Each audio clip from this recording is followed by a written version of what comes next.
Hello, Memphis. My name is Blake. I'm a librarian with the Benjamin L. Hooks Central Branch Library. I'm in the Business and Sciences Department. And today I have with me two special guests. I have author Andreas Karelas. He has written the book Climate Courage: How Tackling Climate Change Can Build Community, Transform the Economy, and Bridge the Political Divide in America. It is an exciting work. We will soon have several copies in our system if you are interested in checking out this book and seeing what it has to say. I have read through the book now, and it's a great book. I'm very excited about what Andreas shares with us in this book. I say Chris because we also have with us this afternoon Chris Pilcher. He is a citizen of Olive Branch in North Mississippi, and he demonstrates some of the more important points that Andreas writes about in his book. And we'll hear from him in a little while about what those details are and how he demonstrates some of the principles and how we can, if we so choose, we can start doing some of the actions that Andreas encourages right here in Memphis. So we have an exciting work. Hopefully this will be an exciting interview. And so let's get it started. Andreas, can you just give us a broad overview of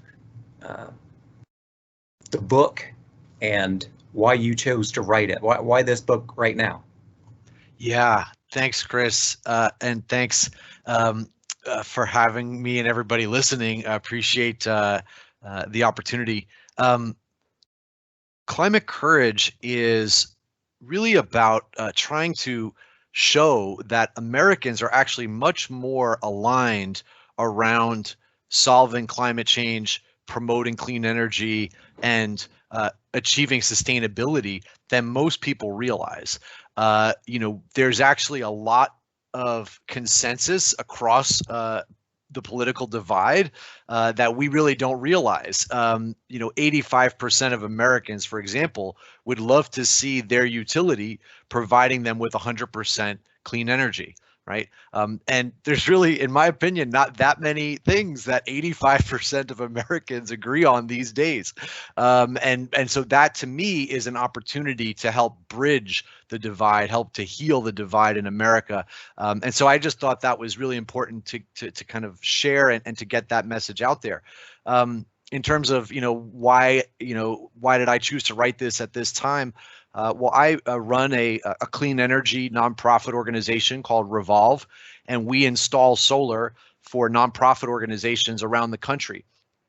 I've been doing this for 10 years, and in that process, I've heard a lot of really great stories. I've met people on both sides of the aisle who care about this issue, who want to steward creation for their future generations and feel a strong passion around the environment.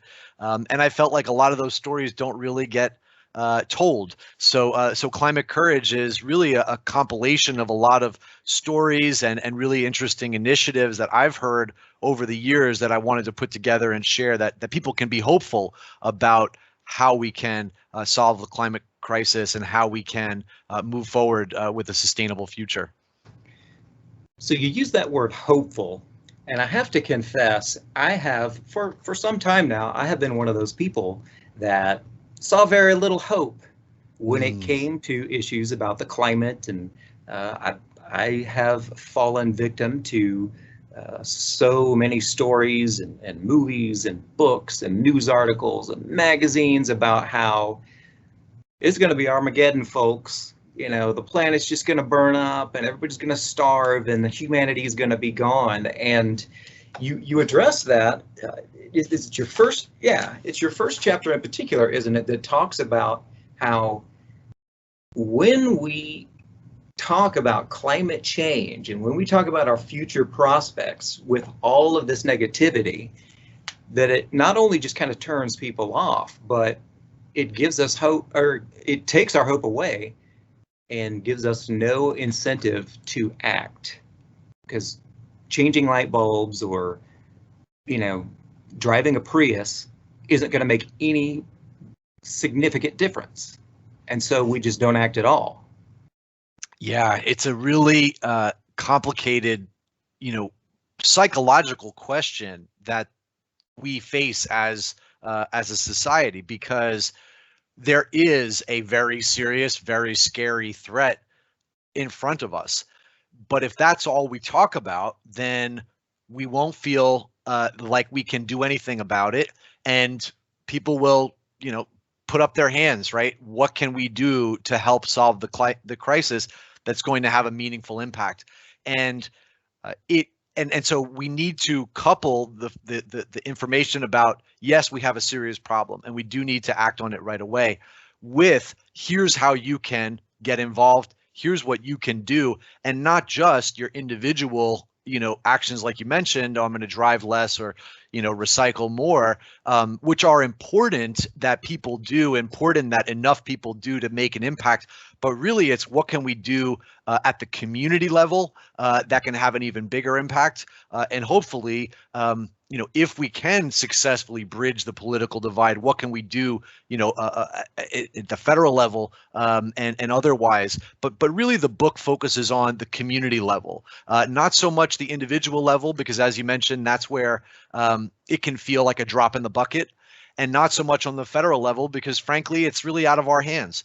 But at the community level, it's very much in our hands, right? Like, we can work with our neighbors to come up with sustainability solutions in our backyard, whether that's, putting up more clean energy, or growing sustainable agriculture, or you name it, right? There are lots of things that we can do in our community with our neighbors that we don't often think about. So I try to bring those to the forefront in the book. You use the term reframing a lot, which is really, you just described without actually using a word, where you take something that is negative, and instead of looking at the negative, you look for the positive. You're looking for solutions instead of problems. And for me personally, that's where Chris comes into the story. Is I have to confess, another thing that I have been guilty of is, pointing a finger at the other side and saying, oh, those conservatives, they don't want any of this, and just kind of really honestly being part of the problem. Because I'll briefly talk about how Chris impressed me, and then I'll give him a moment to just kind of tell his story, because as I said, I really think his story is very relevant and is just another example of, to use your term, climate courage. So here in Memphis and in North Mississippi, there is an issue with there is an oil pipeline that is being planned. There are a lot of people that don't want it. They don't want to give up their land. There are a lot of issues. I don't want to talk specifically about that. That's not the issue. The point is, there was a recent gathering where a lot of people who are against the pipeline gathered, and just, they had a rally, and Al Gore was there, and many of our local politicians. But the upshot for me was, to a great degree, we had minorities at the protest. We had poor people at the protest, because that's, at least within the Memphis city limits, that's where this pipeline was going to go, through poor neighborhoods, which is also another thing that you talk about in your book. And then you have this guy from North Mississippi that comes in and says, hey, I'm a Republican, don't boo me, but here's why this is important to me. And what I felt like, without anybody coming right out and saying it, was, I felt like Chris was there saying, I don't really care that much what our differences are. We both have this common problem, and I'm here to help us look for solutions, and here's some things that I've done. And I've also learned, Chris and I didn't necessarily talk about this, but a couple other people that know Chris said that he started a Facebook group and an initiative to, I won't even try the name because I can't remember it exactly.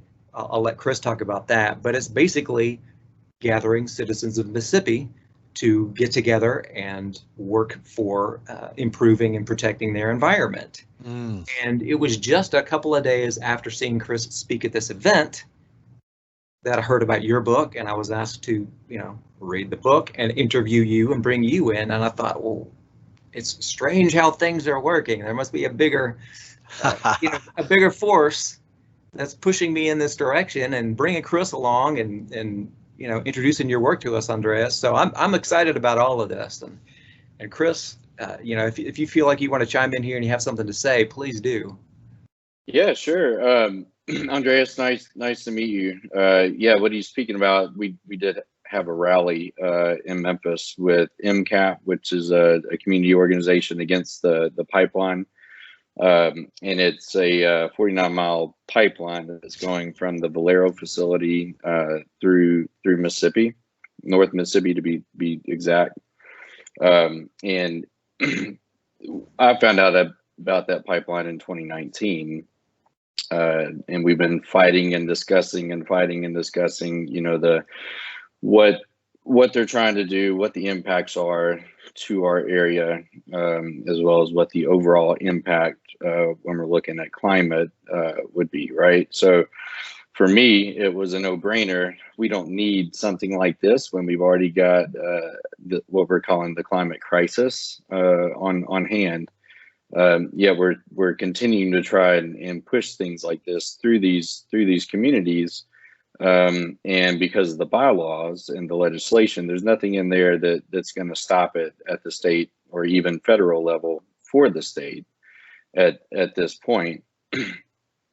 So through that, I did start doing more research into what are the impacts of climate change, what are the things that we can do as communities to better this. How do we educate people? Because I think education is especially here. There's a gap in people understanding what little things that we can do, what the impact of those little things is, and what our path forward should look like. And when you talk about community involvement and engagement, in my mind, that's really where it starts, because from the community, if you can get a strong movement in the right direction, then you can start persuading those that hold political office to join in your battle, right? To make the right decisions. But one of the things that I spoke about there was just a short sentence, but basically I'm an independent. I'm not a Republican or a Democrat. I just tend to vote Republican whenever the election comes up, because it's like choosing a church. It's hard to agree 100% with anybody, but that I feel like when it comes to climate and renewable energy, the Republicans are in the back seat. They're not taking the front seat. The conversations that they're having around this are what you guys were talking about, pointing the finger. It seems like a lot of that is continuing to go on to where nobody wants to take any ownership or responsibility. And when you look at those that are leading, you often think of Democrats that are really leading the forefront in climate, even though you clearly stated there are some key Republican figures that have held high office that have taken great strides in that area. But for the most part, if you speak to somebody, even with the pipeline that we discussed, they'll tell you, well, the way that I vote, I would vote for the pipeline instead of against it. And that's coming from Republican, right? So I think being able to change the mindset, being able to break down the political divide is huge. And that right there is why, and it's Mississippi Environmental Stewards, but that's why I created that group, so that way we can start focusing on these issues, get better awareness about what impacts are in this area, and then what we can do. Wow, that's fantastic. That's amazing. And so you see what I was talking about. Yeah, no, yeah, it's been fun. Chris, if we had met before I wrote the book, this is exactly the kind of story I would have written about. Yeah. And I'd love, just a follow-up question would be to say, as you mentioned, you're an independent who, often votes Republican, and that when you talk to other, Republicans, they say, yeah, they would have voted for the pipeline.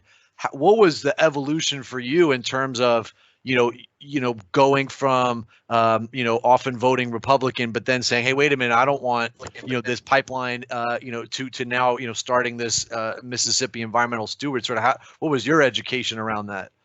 Well, first, my statement was that I won't vote for anybody moving forward that doesn't have a climate plan or isn't climate aware. Which, by the way, got a Because standing ovation from the crowd.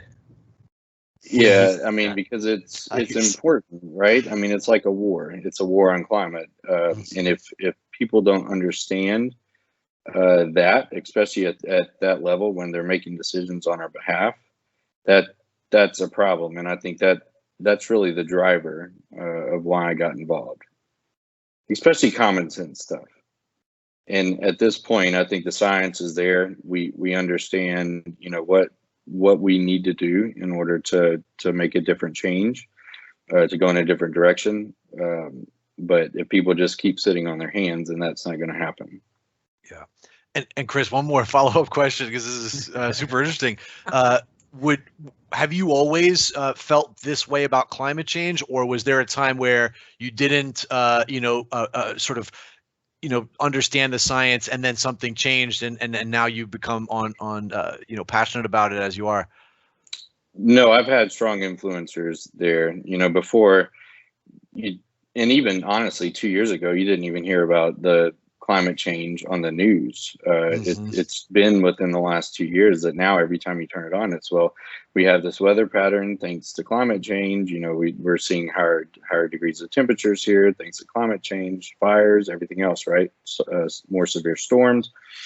So no, I would say it's been the past 2-3 years that I've really gotten a better understanding of what it means, the causes around that.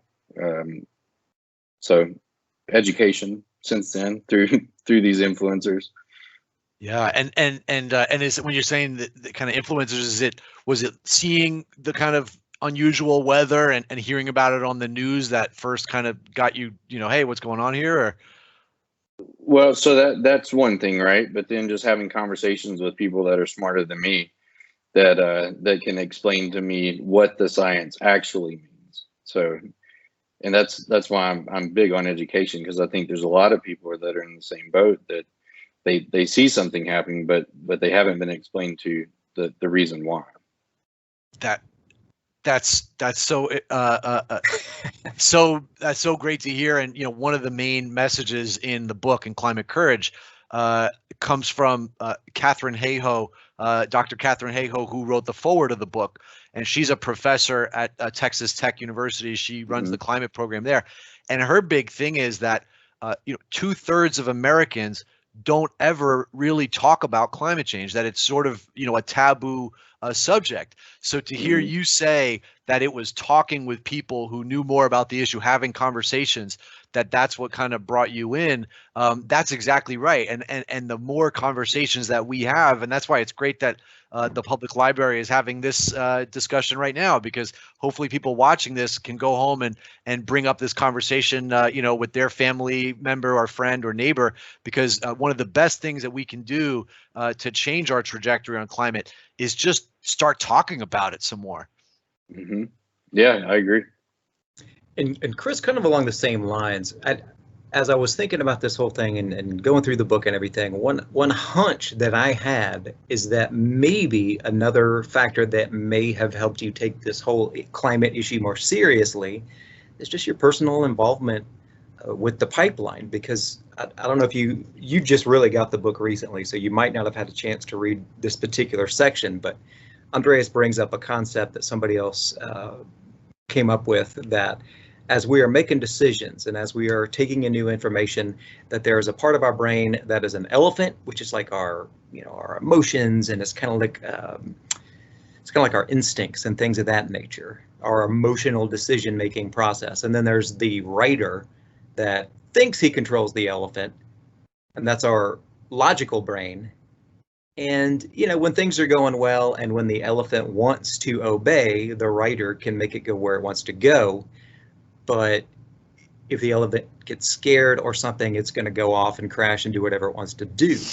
And so it seems possible to me, and again, tell me if I'm right or wrong, it does seem possible that your personal involvement with the pipeline issue might have convinced your elephant, the elephant part of your brain, to take this issue more seriously because it was directly impacting you. Am I going too far there, or is there anything to that?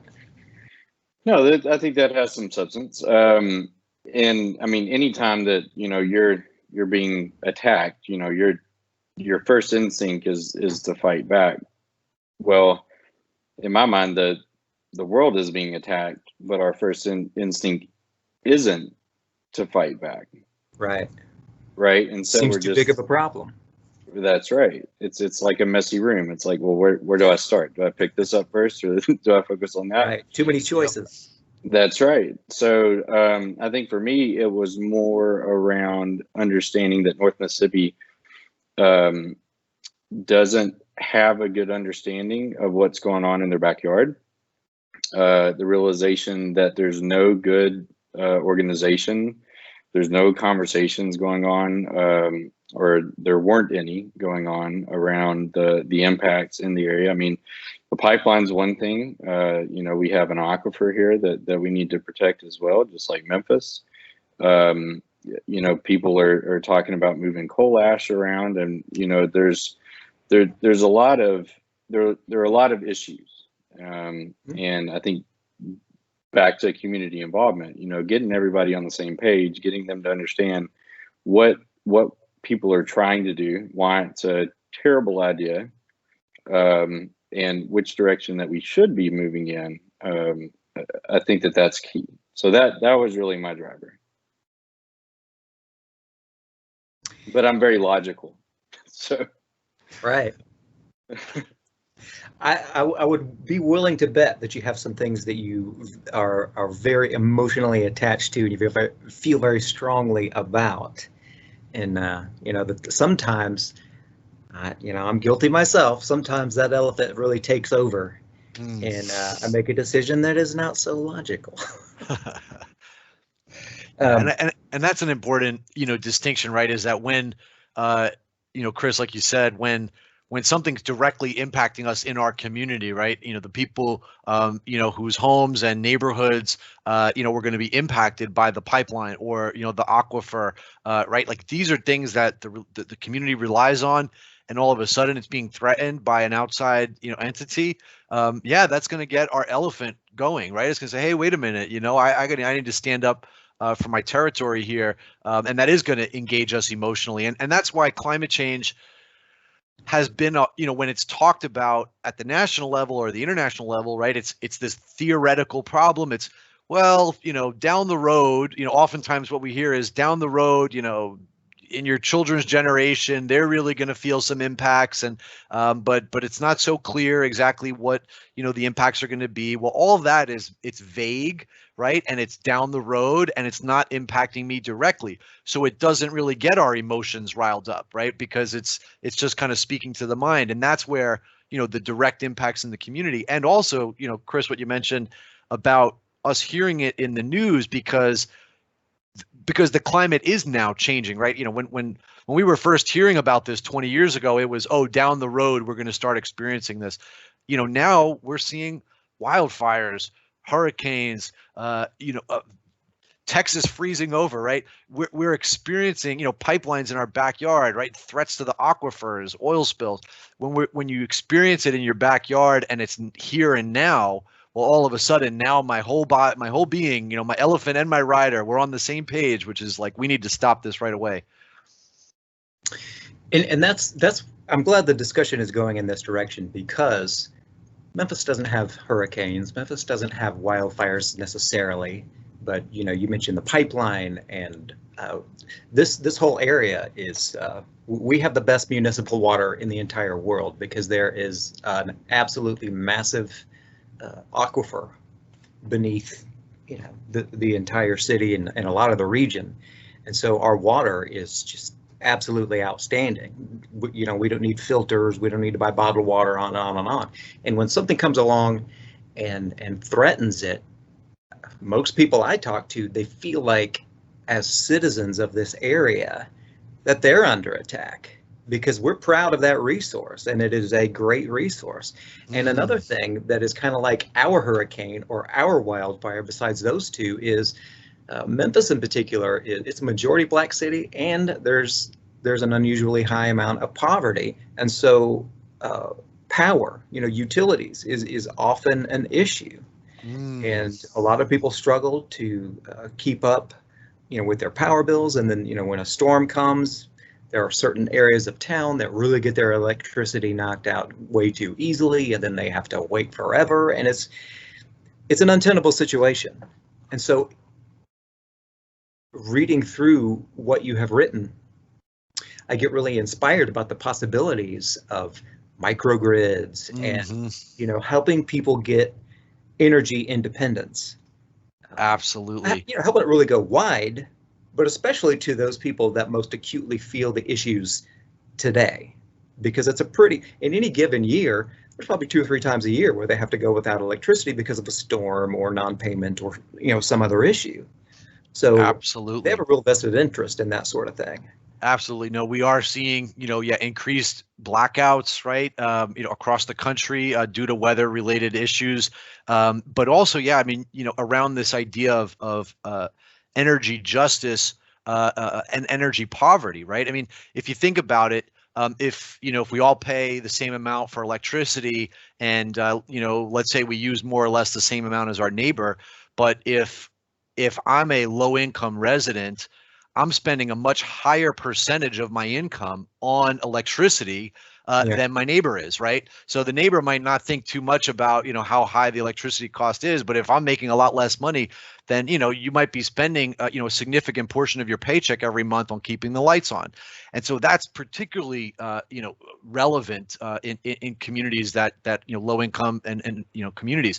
So, but that's actually another really key message of the book is that for so many years, we've been told this false narrative that protecting the environment means it's going to cost us extra money and it's going to cost us jobs. It's going to hurt the economy.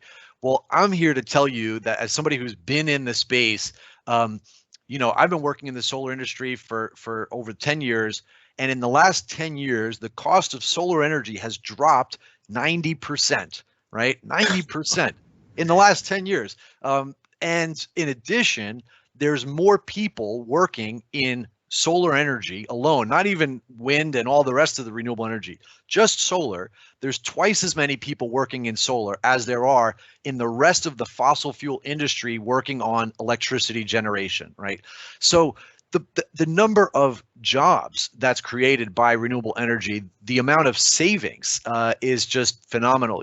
I reference a lot of research in the book from a scientist at Stanford University named Mark Jacobson.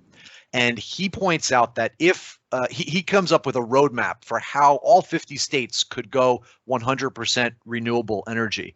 And if we were to do that, not only would we create an additional 2 million jobs, 2 million new jobs, but we would also collectively, America would save $1 trillion a year on electricity bills. $1 trillion a year, right? So when you think about that, and especially like you said, Blake, considering that folks, in poverty, have that much of a harder time keeping the lights on, that's really who's going to benefit the most. It's really exciting to think about.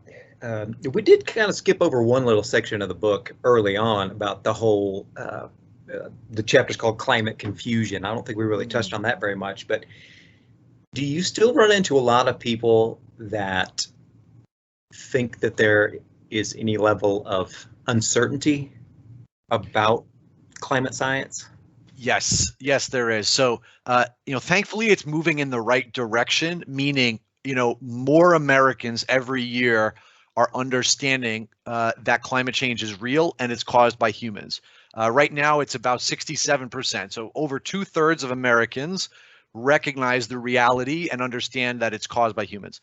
But there's still a third of Americans that are, unsure or, or outright doubt it or deny it. And there's a lot of reason for that, right? One simple example to point out is that when John McCain and Barack Obama were running against each other in the presidential election in 2008, they both were very clear that they wanted to tackle climate change, right? John McCain, the Republican presidential nominee, was a very strong climate change advocate for many years before he ran for president and after, right? Mm-hmm. When, you fast forwarded that, the last president, right, was famous for saying that, didn't think that climate change was real, right? It was a hoax. Right.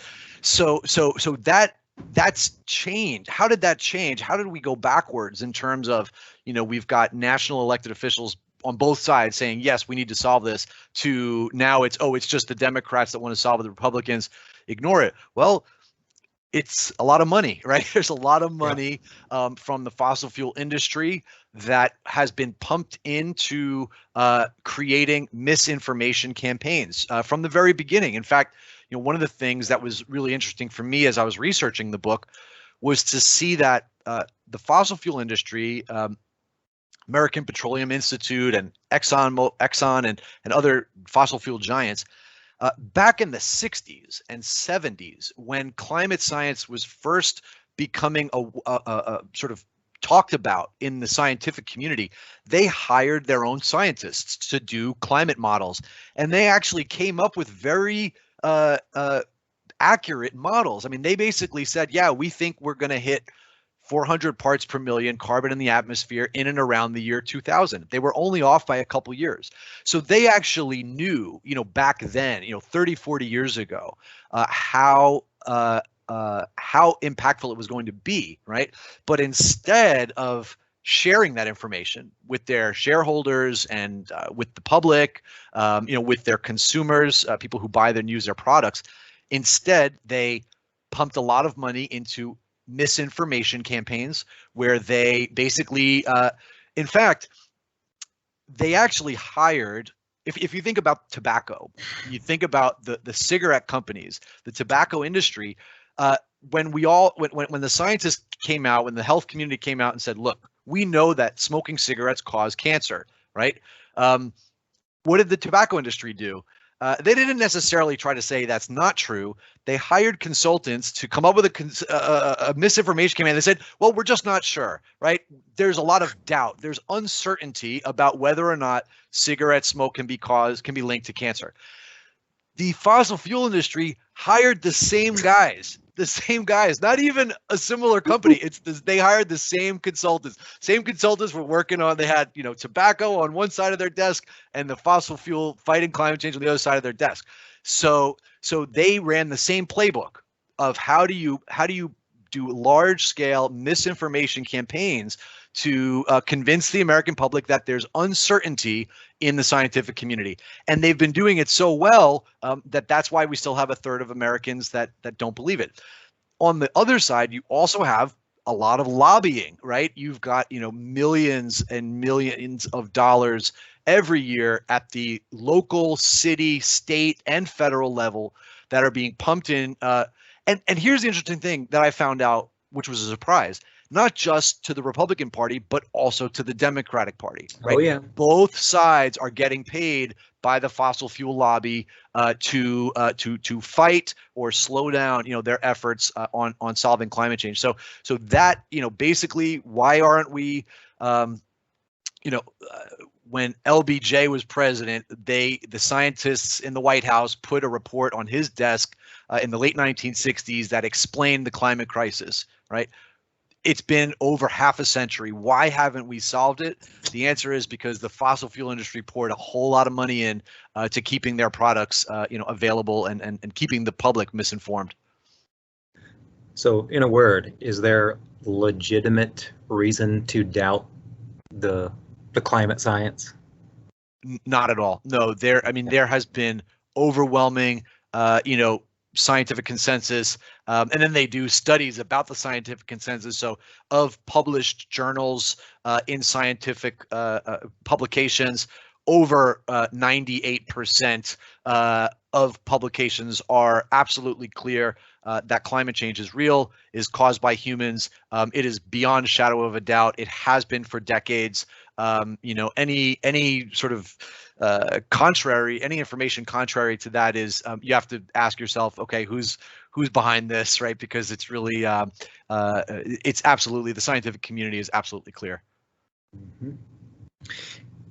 And you alluded to it a minute ago, and if we keep progressing, in a linear way through your book, you have a whole chapter about how it used to be the conservatives were leading the way, before the lobbyists really came in and started kind of literally giving them hush money. They were doing some really important things to benefit the environment.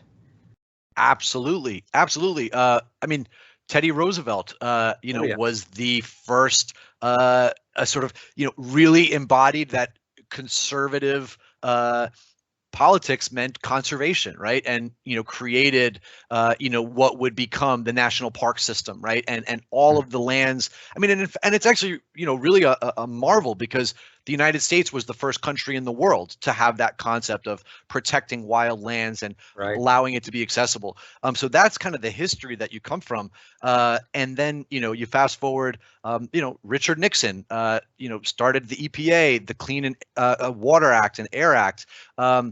Even Ronald Reagan spoke about protecting the environment. George H.W. Bush, the first George Bush, he said, for those of you that are afraid of the greenhouse effect, forget about the White House effect, right? So he was saying, front and center, I am going to be a president that works on climate change. He went in 1992, George Bush went to the United Nations Convention on Climate Change in Brazil, in Rio, what was known as the Earth Summit, and signed the initial framework convention on climate change.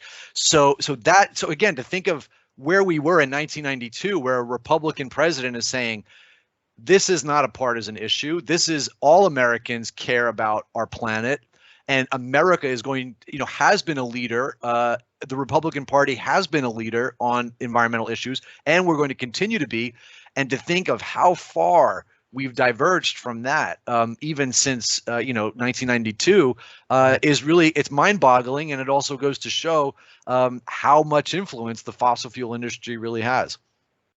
And so, if there are any conservative-minded people out there who are still doubting, we can speak to their elephant in two different ways. One, true conservatism suggests that we want to conserve the planet, and we can point to all these great examples of conservative icons that have done that very thing.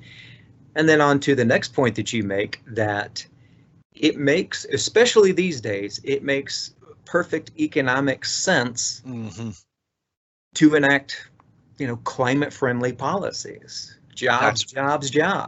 That's right. One of my I got two things I'll say just on the Republican side. Again, as I was looking, doing the research, every Republican presidential candidate since George H.W. Bush has at some point acknowledged the reality of climate change. Even Donald Trump, right? So, I found it, before he was president, before he said, climate change is a hoax, he took out, him and his children and a number of other business leaders took out a full-page ad in the New York Times calling for President Obama to take strong action on climate at the United Nations conference, right? Signed Donald Trump and all the kids, right? So at one point, so somehow that changed, right? But every single Republican presidential candidate has at some point acknowledged the reality and wanted to do something about it. So that's just for any Republicans out there that are curious where the party stands. Go look and see what the leaders have said, because they've all acknowledged it. The second thing I'll say is, to your point, one of my favorite stories in the book is in Georgetown, Texas, where there's a mayor named Mayor Dale Ross, and he was an accountant, and he was, he's a lifelong Republican, was not, motivated by the, environment or sustainability or solving climate change, but as an accountant, when he, took over the city and they were presented with two options of how they were going to power Georgetown, for the next 20 years, he looked at, this is what the natural gas companies and fossil fuel companies are offering in terms of a long-term power agreement. And here's what the wind and solar companies are offering. And guess what? The wind and solar companies were able to offer cheaper and guaranteed rates for a longer period of time. And so as an accountant, he said, well, this is a no-brainer, right? This is going to save us money. It's also going to attract businesses to Georgetown because more and more businesses want to have green electricity for their corporate social responsibility goals. And so he realized that this was going to be a win-win, and it wasn't driven by, like he says, this wasn't, climate warriors taking over, the Georgetown office. This was simply, down to the dollars and cents. And I started thinking about the Georgetown situation in light of what has been a month ago now with a huge winter storm. It probably would not take much research to see how Georgetown fared with their power situation during that whole huge winter storm. Yes. I mean, I would suspect that Georgetown did relatively well compared to the rest of the state because of their dependence on solar, because there still was plenty of sun. They probably, I mean, I don't know what system they had in place, but they may well have had batteries and, things of that nature. But it'd be an interesting little side project to see how Georgetown fared during that. Yeah. And I think, we certainly heard, that there were, wind turbines freezing, Right. but there were also, all of the, natural gas plants and others that were also freezing and facing, technical difficulties during the storm. I think the biggest takeaway there, and again, this is from Catherine Hayhoe, who's based in Texas, in Lubbock, in her analysis is that the storms that Texas, the impacts of the storm have actually been felt before. That 10 or so years ago there was a similar storm, with these types of impacts, and before that as well. So every so often, when the impacts of climate change are felt, there would be a report written that says, well, we need to do all these things to weatherize our electricity grid and prepare for this type of disaster if it's going to happen again. And lo and behold, everybody just, didn't do what the report said. So that's really a key piece that we need to be focusing on, not just, mitigating, the climate crisis by going, by producing clean energy as quickly as possible, but also how do we prepare for the impacts of climate change that we are already facing, and make sure that communities can be as resilient as possible. Well, you mentioned that the previous storm was around 10 years ago. You've been in solar for around 10 years, and that the cost has gone down so rapidly. I mean, just fill in the gaps there. Wouldn't now be the time for Texas to have it pointed out, hey, not only will you not, be literally and metaphorically frozen the next time this happens, but you're going to be losing out on a lot of savings if you don't make these changes now. That's right. That's right. And for Texas's credit, what's interesting is we think about Texas and Houston as, the center of the fossil fuel industry, right? And all this stuff. Texas is one of the leading states in wind energy production and solar energy production, largely actually that got started when George W. Bush was governor and put a RPS into place that really got that started. So, Texas, and again, I mean, that's, I point that out as well, that there are a number of the top 10 states in the country that produce clean energy per capita. 8 out of the top 10 are all red states, traditionally red states, right? Many of which are in the Midwest. There's a lot of great wind out there. So whether or not, politically you say, oh, I support, climate solutions or not, when it comes to, oh, we can put up a wind farm, and make a lot of money, people, that it speaks to everybody. Which leads directly to another one of your big points in the book is all of these states, we talk about how it's a surprise that a bunch of red states are doing this. One reason why this is happening is they're not waiting for the government.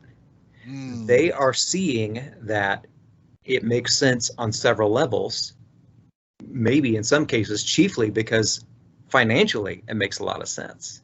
It pays for itself quickly. And then in some cases you're selling your excess power to neighbors or the utility or whatever. It just makes more sense. And they're not waiting for, some grand legislation or an executive order or anything like that. They're just doing it. That's right. That's right. And, ideally we would get to a point where there would be a federal, clean energy standard, or there would be more, standards coming from the Federal Energy Regulatory Commission or other, national bodies that would help the transition, because what's happening is if every state is trying to figure it out for themselves, right? Well, how do we update, our grid, and how do we solve this problem and that problem, and what laws are we going to solve? What laws are we going to create or change in order to help clean energy adoption? If you think about it from the business perspective, Revolve, for example, the nonprofit that I run, we install solar right now in 10 different states. But in 10 different states, there are 10 different laws about how you install solar. What's the permit look like? What's the cost of electricity going to be that you get to offset for the customer?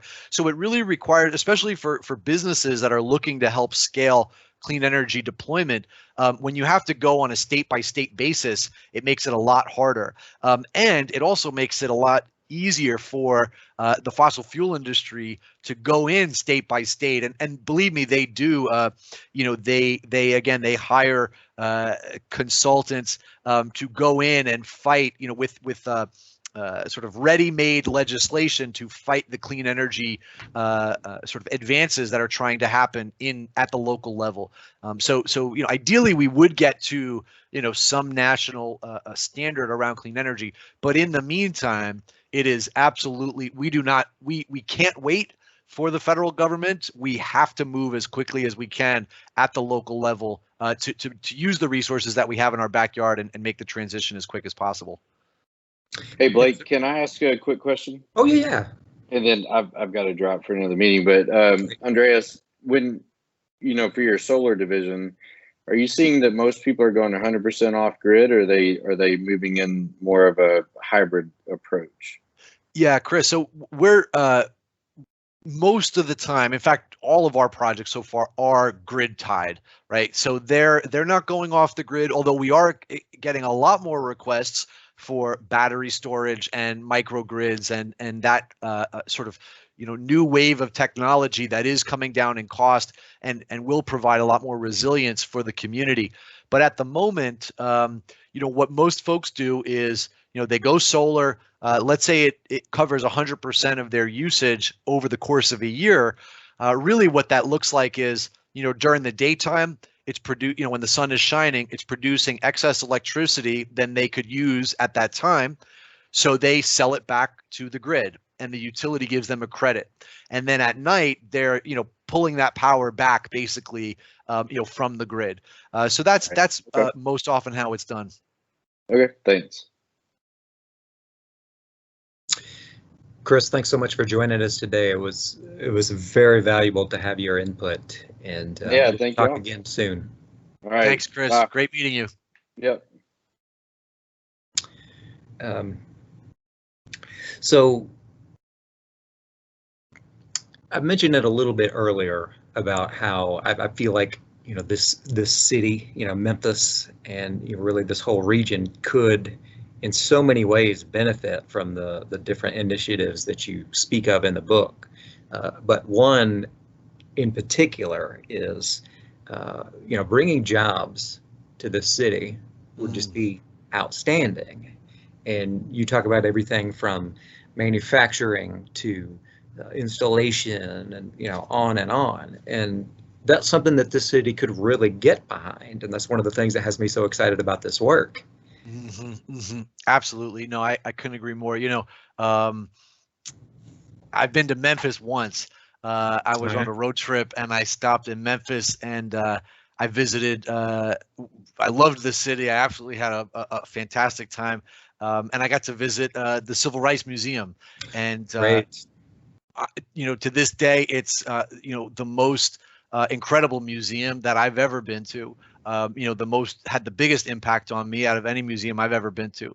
And I think that exactly ties in with what you're saying, right? Martin Luther King was coming to Memphis, right, to in support of the sanitation workers, right? And this is a moment in history where there's a shift that's happening. All the folks that have been working in the fossil fuel industry for all the years that they have are going to have to face transitioning out of that, because the fossil fuel industry is going to go away.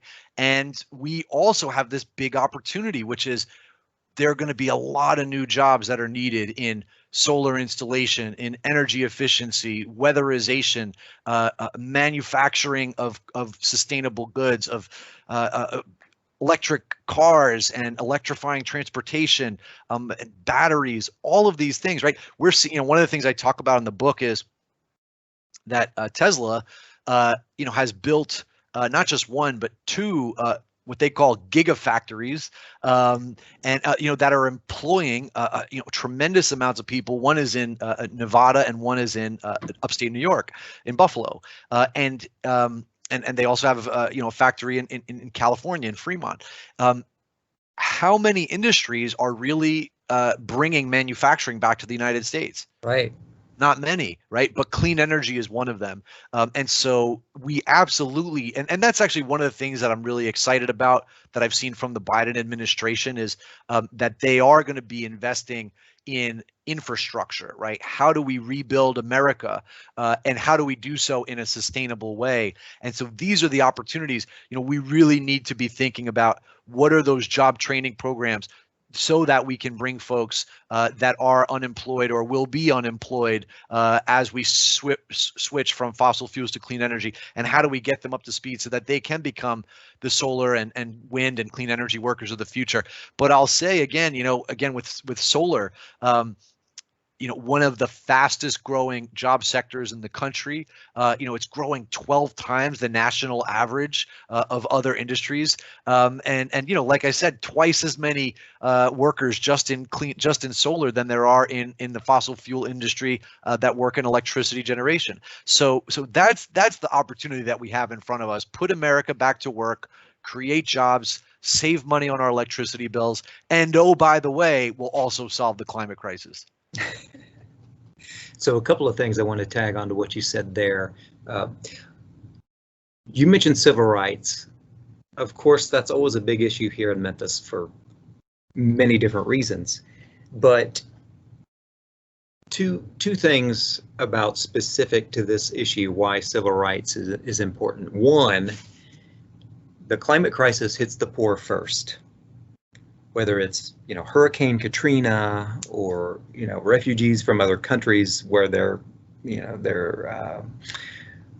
soil is being turned into desert, and now they're refugees, on and on and on. It'll hit the poor first, and we have our poor here, and it's already hitting them. There's a lot of asthma in this city, for example. That's right, and that is exacerbated by the extreme heat and pollution. So there's that big issue. So this city in particular really needs to hit it from that angle. And then the other one, civil rights is glued together with faith communities. Huge yes. faith communities of many different stripes here in Memphis. And you gave, in one of your chapters, you gave a lot of hope about faith communities playing a key leading role in helping us solve the climate crisis. Talk a little about that. Yeah, in fact, there's a whole chapter on faith communities, because I think it's, like you said, it's so important.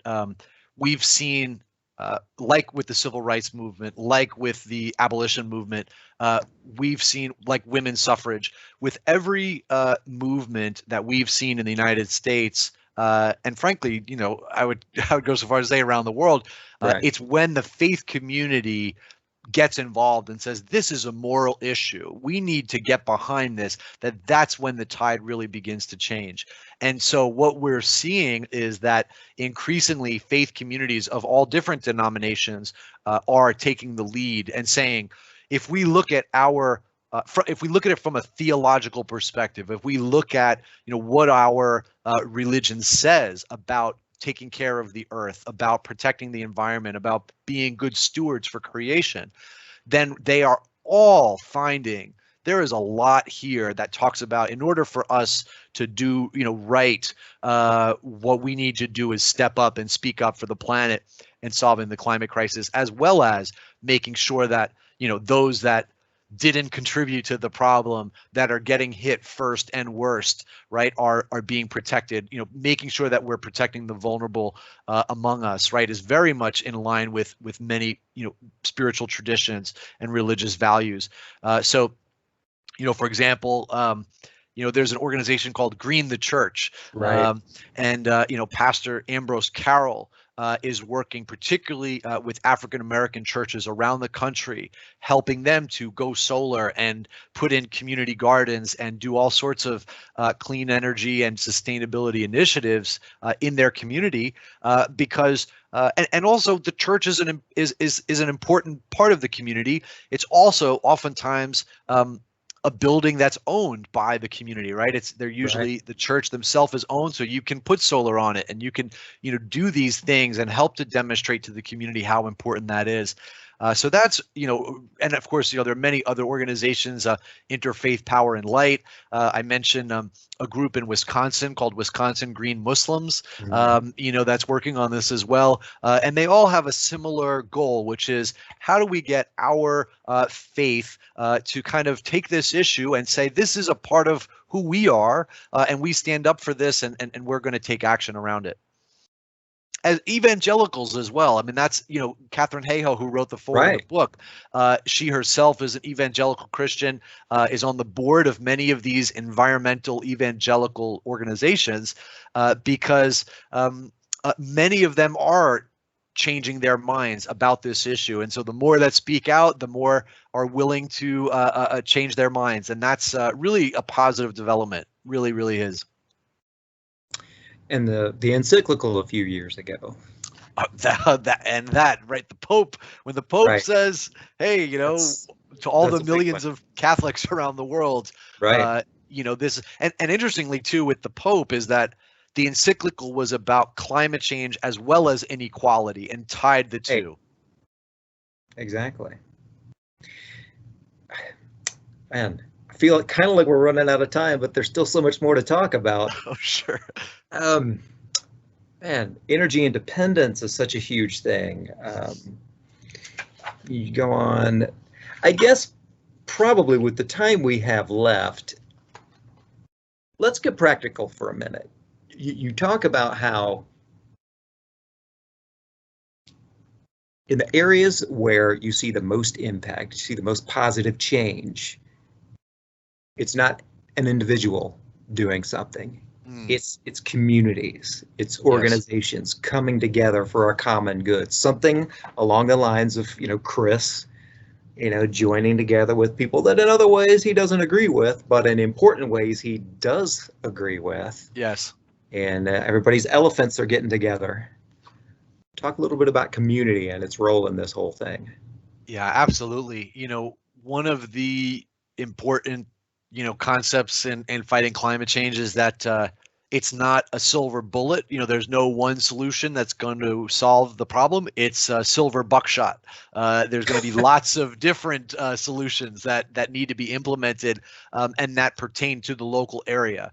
So, for example, the organization that I run, Revolve, our, theory of change is that folks at the community level can volunteer, and they go through a training program with us called the Solar Ambassador Program, and they learn how to go talk to a local nonprofit, whether it's their church or maybe their kid's school or a homeless shelter that they volunteer at, or the local health clinic, or a food bank, and they convince them about the benefits of solar, and then they walk them through the process of going solar, and then that's something that the whole community can celebrate and also benefit from, because as the nonprofit saves money on their electric bills, they will use that extra savings to put more benefits and services into the community. Not to mention, hiring the local solar company and creating those extra jobs. So that's, just one example. But whether it's, clean energy installation, whether it's energy efficiency implementation, whether it's electric vehicle sort of stations and programs to help people adopt electric vehicles. One of my favorite things in the book is how GM decided to create the electric Hummer, right? And then after the book came out, GM has now announced that they're going to go completely electric. And then around the electric Hummer, they actually had LeBron James be the spokesperson for this electric Hummer, and they did ads, during the World Series and during the Super Bowl. And there's LeBron, talking about the electric Hummer. That's the kind of messaging that's going to reach Americans that haven't yet been brought into this conversation. So, sustainable agriculture is another thing. Community gardens, sharing programs, so that we're not, buying and wasting so many things. You name it. But the point is that it's a silver buckshot. The best thing you can do is get together with your community, whether that's, people at work, your neighbors, your family and friends, people at your house of worship, whatever it is, your kid's school, whatever it is, get together with other people and talk about it and say, okay, well, what do we have in this community that we can use to help fight the climate crisis? What's the best angle that we can use locally? And it's going to be different in every community, but it's getting together and talking about it that's going to be the first step. So there's not any one thing that we should do except for get together and talk about it and brainstorm. Yeah, I'm a bit partial, but I would say if clean energy deployment could be a part of it, it should be, right. As much as there are so many things we need to do. We need to, redo our buildings. We need to electrify our transportation.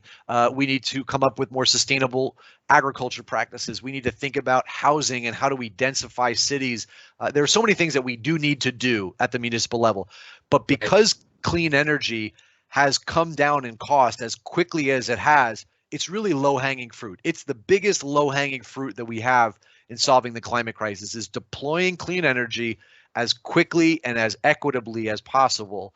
And solar being a prime tool in that fight. So those would be the things that, I would really think about. How can we get more solar? How can we get more energy efficiency? How can we get more electric vehicles, in this neighborhood? But I'm partial. I'd say start with solar. Well, it does sound like in a very short period of time, people can see the tangible benefits that something like that brings to the table.